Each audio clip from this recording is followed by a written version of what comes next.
Hi everyone, welcome to Adda 24/7। हम अक्सर ये देखते हैं कि हम लोग क्वेश्चन आंसर्स के सेशंस लेकर आ रहे हैं, हम लोग एडवांस लेवल के सेशंस लेकर आ रहे हैं, लेकिन जो आपके डाउट्स होते हैं वो बहुत बेसिक होते हैं कि आपको ऐसा लगता है कि जैसे अभी एग्ज़ाम के बारे में ही नहीं पता कि क्या है आईबीपीएस एसओ का एग्ज़ाम, कैसे पेपर होता है, क्या पेपर में आता है, आपको क्या पढ़ना चाहिए। मतलब एक जो बेसिक नॉलेज है मुझे लगता है वो बहुत सारे स्टूडेंट्स को नहीं है।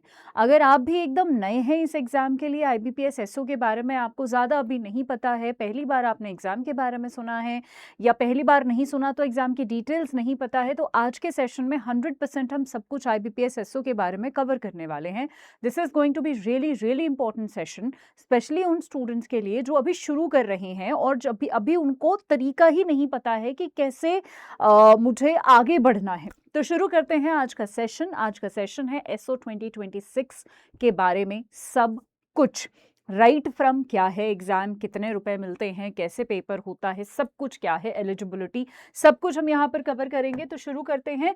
चैनल को सब्सक्राइब जरूर कर लीजिएगा एंड अडा 24/7 का एप्लीकेशन जरूर आप डाउनलोड कर लीजिएगा, क्योंकि चाहे कोई पीडीएफ हो, करंट अफेयर्स हो, उनके क्विजेस हो, जॉब अलर्ट्स हो, सब कुछ आपको ऐप पर ही मिलता है। शुरू करते हैं। सबसे पहला है जी ये। आपको जो है आईबीपीएस एसओ में हमारे पास जनरली 5 से 6 पोस्ट निकलती हैं। आईटी ऑफिसर स्केल 1, एएफ4, राजभाषा अधिकारी, law officer scale 1, HR personal and marketing officer की अलग अलग जो है हमारे पास ये पोस्ट निकलती हैं। ठीक है, जनरली आप देखते हैं अलग अलग का अलग अलग रिक्वायरमेंट होता है, अलग अलग की एलिजिबिलिटी होती है। एएफओ के लिए काम करता है। ठीक है, ये लॉ वाले स्टूडेंट्स जनरली यहाँ पर इसके लिए काम करते हैं। एचआर पर्सनल का अलग होता है, मार्केटिंग ऑफिसर्स की अलग अलग पोस्ट होती है। तो अलग अलग पोस्ट के लिए यहाँ पर जो है ये पूरी वैकेंसीज निकलती हैं। अब शुरू करते हैं कि यहाँ पर जो बैंक्स पार्टिसिपेट करते हैं, क्योंकि एसओ में अलग अलग बैंक्स पार्टिसिपेट करते हैं, आपकी कहीं पर भी जो है नौकरी आ सकती है। Bank of Baroda, Canara bank, IOB, UCO bank, bank of India, central bank of India, PNB, union bank of India, bank of Maharashtra, Indian bank and Punjab and Sindh bank, generally हमारे यही बैंक्स होते हैं। आपको यहाँ पर जो कॉम्पनसेशन है, जो पैसा है, वो लगभग आप देख सकते हैं, आपका जो ग्रॉस पे है वो आपका जो है पीओ के हिसाब का ही होता है और डिपेंड भी करता है कि कहाँ पर आपका बैंक है, कौन सा आपका बैंक है। तो थोड़ा बहुत जो है उसके हिसाब से ऊपर नीचे भी आपका जो है अलाउंसेस वगैरह मिला के हो जाते हैं। नेक्स्ट, एज यहाँ पर एज ऑफ कोर्स वैरी करता है। इस बार का जो नोटिफिकेशन आएगा उसमें अलग एज होगी, लेकिन मैं एक इन जनरल बता रही हूँ कि इसमें मिनिमम 20 साल चाहिए होता है, मैक्सिमम 30 साल। तो 20 से 30 के बीच के अगर आप हैं तो आप एलिजिबल हैं। ठीक है, वो जो बेंचमार्क डेट है, अभी इस बेंचमार्क डेट को हम कंसिडर नहीं करेंगे। अब जो इस साल वाली जो बेंचमार्क डेट है उससे कंसिडर करेंगे, लेकिन 20 और 30 के बीच में अगर आप फॉल करते हैं तो आप एलिजिबल हैं। आगे बात कर लेते हैं। सबसे पहले यहाँ पर कुछ रिलैक्सेशंस मिलते हैं। अगर आप SC ST से बिलोंग करते हैं तो आप 5 बार, मतलब 5 साल तक जो है ये एज रिलैक्सेशन, बेसिकली 5 साल आपको थोड़ा एक्स्ट्रा मिल जाता है। तो जो 30 है वो 35 तक दे सकते हैं। ठीक है, सो ओबीसी अगर नॉन क्रीमी लेयर से है तो 30 की जगह 33 तक दे सकते हैं, 33 तक। Right, person with benchmark disability 10 years का होता है, और बाकी अगर एक्स सर्विसमैन या फिर कमीशन्ड ऑफिसर वगैरह है तो आपको 5 साल का यहाँ पर छूट मिलती है, रिलैक्सेशन मिलती है। ऑलराइट, आगे बात कर लेते हैं। वेरी इंपॉर्टेंट और सबसे ज़्यादा डाउट बच्चे को इसी में रहता है कि मैं एलिजिबल भी हूँ या एग्जाम के लिए या नहीं हूँ। तो इसको हम डिटेल में पढ़ेंगे और ध्यान से पढ़ेंगे। ध्यान से मैं चाहती हूँ आप भी सुनिएगा। आईटी ऑफिसर की बात कर लेते हैं। एज सब में सेम रहेगी, 20 से 30 साल, लेकिन क्वालिफिकेशन डिफर करेगा। यहाँ पर 4 साल की इंजीनियरिंग टेक्नोलॉजी डिग्री, एक कंप्यूटर साइंस में या कंप्यूटर एप्लीकेशन में या आईटी में या इलेक्ट्रॉनिक्स टेलीकम्युनिकेशन में, electronics and communication, electronics and instrumentation में, या तो आपके पास ये हो। अगर मान लो ये नहीं है तो ये भी चलेगी, मतलब इन दोनों में से एक चीज आपके पास होनी चाहिए। This is post graduate degree in electronics and telecommunication, electronics and communication, electronics and instrumentation, computer science, IT, computer application. अगर ये भी नहीं है तो आपके पास ये भी चलेगा, ग्रेजुएट हैविंग पास DOECC B लेवल। ठीक है, उसके अलावा AFO में एग्रीकल्चर वाली डिग्री चाहिए आपको। एज सेम है, 20 से 30 साल। 4 साल की आपको ग्रेजुएशन आपकी होनी चाहिए एग्रीकल्चर में या फिर horticulture, animal husbandry, veterinary sciences, dairy, fishing, fishery sciences, pisciculture, agriculture, marketing etcetera में। राइट। हाँ जी, अब आगे बढ़ते हैं। अगर आपका कोई डाउट हो तो आप मुझसे पूछ सकते हैं, ठीक है जी। हाँ जी,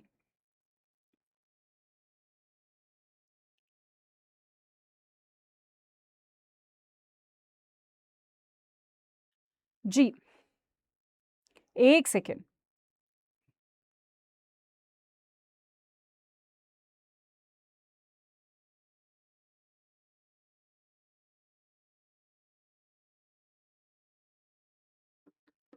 हाँ जी, आगे बढ़ते हैं। कोई भी डाउट है तो आप मुझसे एक बार पूछ सकते हैं, और एक बार फटाफट अभी भी अगर आपने नहीं जॉइन किया है, हम एकदम important part of our session पे चल रहे हैं, तो वो आप एक बार बता दीजिए।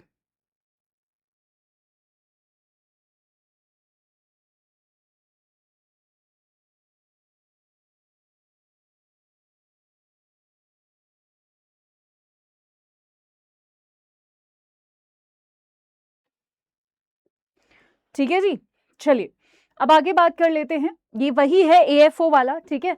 Cooperation banking and agro forestry, forestry agriculture biotechnology, BTech biotechnology, food science agriculture business management, food tech dairy technology agriculture engineering, sericulture fisheries engineering.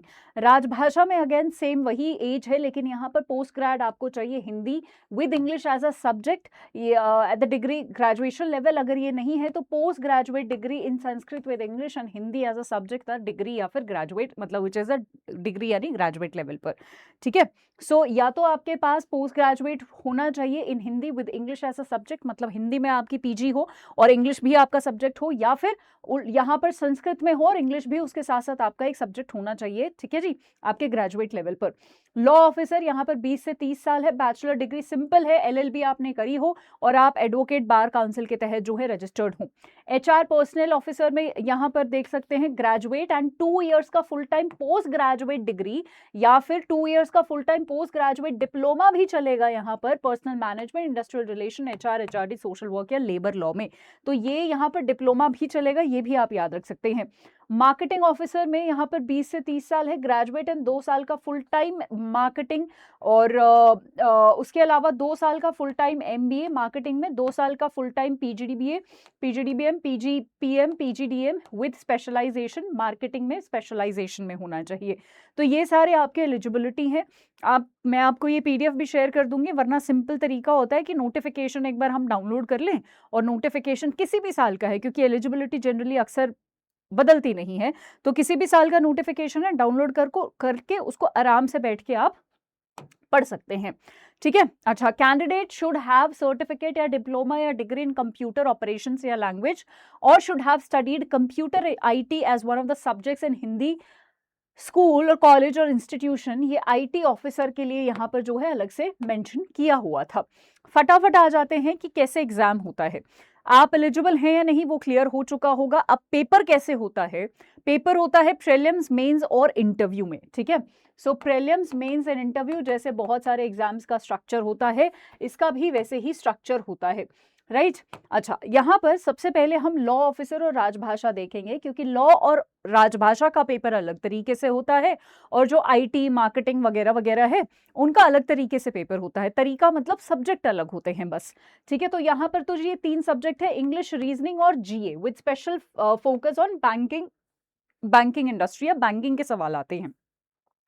50-50-50 question आते हैं, 25-50-50 नंबर के, टोटल 125 नंबर का पेपर होता है, 150 सवाल आते हैं, 2 घंटे में पेपर करना होता है। हिंदी और इंग्लिश दोनों में पेपर होता है, इंग्लिश का तो इंग्लिश में ही होएगा, कॉमन सेंस है, हिंदी और इंग्लिश दोनों में होता है, ठीक है। ये लॉ और राजभाषा में है, सिर्फ लॉ और राजभाषा में ही जीए आता है, बाकी जीए की जगह क्वांट यानी मैथ्स आता है और सारी जगह, ठीक है। So this is as simple as that, ठीक है। सेक्शनल कट ऑफ भी रहता है, और ओवरऑल 125 में से भी हमें कट ऑफ क्वालिफाई करना होता है। ऑलरेडी यूट्यूब पर जो है मैं एक सेशन लेके आने वाली हूं, जहां पर मार्क्स टू टारगेट, कि कितना मार्क्स या कितना कट ऑफ हमें टारगेट करना है, वो सेशन भी जरूर देखना। वहां पर मैं आपको यही बताने वाली हूँ कि 125 में से हमें कितने नंबर लाने चाहिए, ताकि आप अकॉर्डिंगली प्रिपेयर करो कि मेरे को इतना पढ़ना है कि मेरे 125 में से लेट्स से मेरे 60 नंबर आने चाहिए, लेट्स से मेरे 70 नंबर आने चाहिए, तो हम तैयारी भी अकॉर्डिंगली करेंगे। Alright, moving ahead. हाँ जी, अब हम IT, AFO, HR personal, marketing officer की बात करते हैं, सो यहाँ पर इंग्लिश, रीजनिंग और क्वांट आता है। जैसे मैंने बताया यहाँ पर जीए नहीं आता है, तो करंट अफेयर सिर्फ लॉ और राजभाषा में आता है। मूविंग अहेड, 50 50 50, मैक्सिमम मार्क्स 25 50 50 के ये होते हैं। तो इंग्लिश 25 का आता है, बाकी 50 50, मतलब एक क्वेश्चन एक नंबर, राइट। इंग्लिश में होता है इंग्लिश का पेपर, बाकी हिंदी इंग्लिश दोनों में होते हैं। और टोटल नंबर ऑफ आवर्स, मतलब 2 घंटे आपको करने को दिए जाएंगे, जो कि बहुत हैं। बहुत लेंदी पेपर भी नहीं आता है, तो टाइम की कोई मारामारी नहीं है आपके एग्जाम में। बस एक्यूरेसी को आपको जो है एक्यूरेसी पकड़ के चलनी पड़ेगी, बाकी और कोई स्ट्रेस नहीं है। कैंडिडेट्स को हर एक उसमें क्वालिफाई करना पड़ेगा। Candidates have to qualify in each of the 3 tests by screening minimum cutoff to be decided by IBPS, educate number of candidates in each. Okay, so basically आपको जो है सेक्शनल कट ऑफ और आपको overall cut off qualify करके prelims qualify होगा, उसके बाद आपको मेंस के लिए बुलाया जाएगा और उसके बाद आपको इंटरव्यू के लिए बुलाया जाएगा। सो मेंस के लिए जब आपको बुलाया जाएगा तो वहां पर क्या होने वाला है, आपका प्रोफेशनल नॉलेज का टेस्ट होगा। So for the post of law, IT, AFO, HR, personal marketing, everything, professional knowledge का 60 क्वेश्चन, 60 नंबर का आपका पेपर होगा। हिंदी इंग्लिश में 45 मिनट आपको दिए जाएंगे। हिंदी और इंग्लिश दोनों भाषाओं में ये होता है, प्लीज याद रखिए। ये सवाल बहुत बार आता है कि मैम हिंदी हिंदी हिंदी, सो हिंदी और इंग्लिश दोनों में होता है। 60 नंबर, 60 क्वेश्चंस एंड 45 मिनट आपका ये मांगता है, ठीक है। राजभाषा के लिए यहाँ पर अलग है, आपके प्रोफेशनल नॉलेज ऑब्जेक्टिव अलग है और यहाँ पर डिस्क्रिप्टिव अलग है। 45 क्वेश्चंस तो यहाँ पर ऑब्जेक्टिव एमसीक्यू वाले आते हैं, 2 क्वेश्चन आपके पूरे लिखने वाले आते हैं। 60 नंबर का होता है हिंदी इंग्लिश, ये भी 30 मिनट और ये भी 30 मिनट, ठीक है। क्या नेगेटिव मार्किंग होती है, बिल्कुल रॉन्ग आंसर्स के लिए जो है ऑब्जेक्टिव टाइप में रॉन्ग नेगेटिव मार्किंग होती है, 0.25 की होनी चाहिए। हाँ जी, 0.25 की नेगेटिव मार्किंग होती है, यानी 1/4 नेगेटिव मार्किंग आपकी होती है। तो हम ध्यान से करेंगे, राइट। चलिए, मेंस आप क्वालिफाई करते हैं तो हम इंटरव्यू में बैठते हैं एंड कैंडिडेट्स जिनको शॉर्टलिस्ट किया जाता है उनको इंटरव्यू के लिए बुलाया जाता है। इंटरव्यू आपके सिलेक्टेड सेंटर्स पर जो है कंडक्ट होता है। कैंडिडेट्स को जो है आपका इंटरव्यू कॉल लेटर आप IBPS की वेबसाइट पे, इस वेबसाइट पे मिल जाता है अगर आपका सिलेक्शन हुआ होता है तो, और टाइम पे आपको वहां पर पहुंचना होता है। टोटल मार्क्स अलॉटेड जो है इंटरव्यू के लिए वो 100 नंबर है। The minimum qualifying marks interview में जो है will not be less than 40%, यानी एक मिनिमम क्वालिफाइंग मार्क्स भी दिया हुआ है। जनरली क्या होता है कि आपके जितने भी नंबर आ गए उसको ऐड करके हम फाइनल कट ऑफ निकालते हैं, सिलेक्शन हुआ नहीं हुआ तब डिसाइड करते हैं। IBPS कहता है कि जो मिनिमम मार्क्स है कि आपको 40% तो लाने ही हैं, उससे नीचे अगर आपके लाए तो आप वैसे ही फेल हो जाओगे, ठीक है। 40% तो लाने ही है, उससे ऊपर जितने आए तो वो आपका डिसाइड करेंगे बाद में कि सिलेक्शन हुआ कि नहीं हुआ। 35% SC ST OBC और PWBD के लिए जो है यहाँ पर ये रिजर्वेशन है या कम मार्क्स आपको लाने पड़ते हैं, ठीक है जी।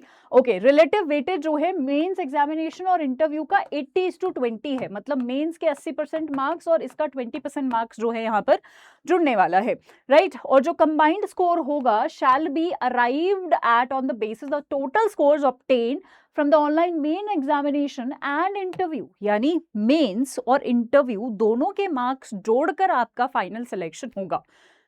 प्रीलिम्स के मार्क्स नहीं जुड़ते हैं, प्रीलिम्स सिर्फ एक स्क्रीनिंग है जो कि आपको मेंस में बिठाने के लिए चाहिए होती है, बट जो फाइनल है is your mains and interview के मार्क्स।